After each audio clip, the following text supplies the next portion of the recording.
मैं सब दासू टैग लम्हा फ़िक्रिया है हमारे लिए। हमारा एक वो सेंटर पीस है इस वक़्त तरक्की का अगर कहें तो उसमें आपने वो ये बेल्ट एंड रोड इनिशिएटिव डाला हुआ है सीपैक।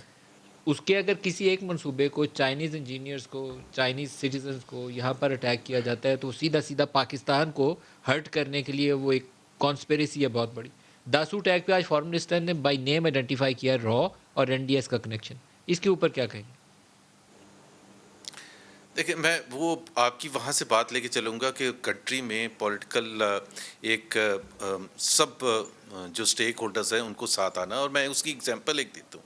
16 दिसंबर 2014 पर को आर्मी पब्लिक स्कूल में अटैक होता है, 16 दिसंबर को।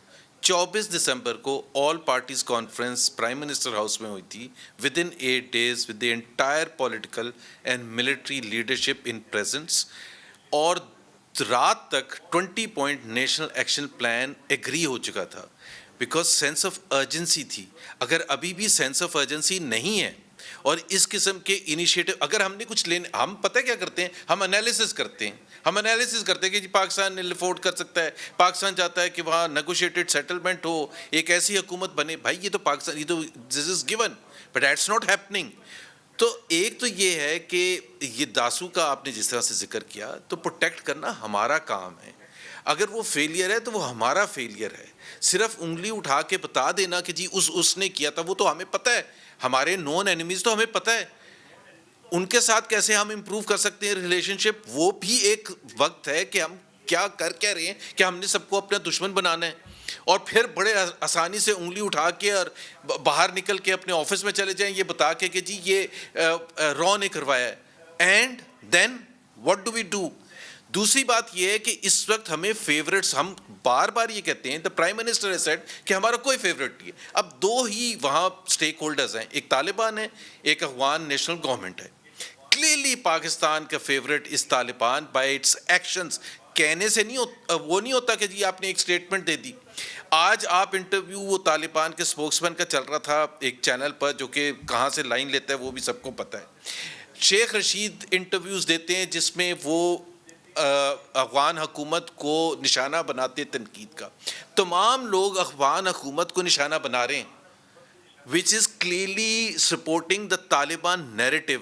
अगर तालिबान सक्सेसफुल होते हैं तो वो जो सेफ हेवंस की अभी बात की थी वो यहाँ होंगे हमारे, उससे बहुत सी वो फोर्सेस इनकरेज होंगी जो हमारे लिए लम्हा फिक्र होगा। हम उसको कैसे हैंडल करेंगे? जैसे 2004 के बाद, 2005 के बाद जिस तरह से हमारे यहाँ दहशतगर्दी बढ़ी थी। सो क्लियरली अगर हम ये कह रहे हैं कि नेगोशिएटेड होना चाहिए, एक चीज़ तो तय है कि we have failed in doing that as a major stakeholder. ये तो बातचीत तो चल रही थी, इतने सालों से चल रही थी, फ्लरी ऑफ विजिट्स होते थे, कभी वहाँ से टेलीफोन कॉल आती थी, यूएस डिफेंस सेक्रेटरी और पता नहीं कौन कौन आ रहा है, वो जो यूएस स्पेशल एनवॉय थे। तो एक तो चीज़ बड़ी क्लियर है कि Pakistan including and the rest completely failed to anticipate कि जितने बुरे तरीके से अफगान नेशनल फोर्सेस कोलैप्स हुई हैं ये हमने अंदाज़ा ही नहीं किया था। And therefore the problem on our head and now we don't know how to get out of it. But ये अभी भी अगर फेवरेट गेम्स ना खेलें, तमाम स्टेक होल्डर्स को प्राइम मिनिस्टर को होना ज़रूरी है। वो अलग से ब्रीफिंग नहीं करवा सकते और बाकियों को एक्सपेक्ट करें कि सारी नेशनल लीडरशिप वहाँ मौजूद हो और they will come to some consensus and so on.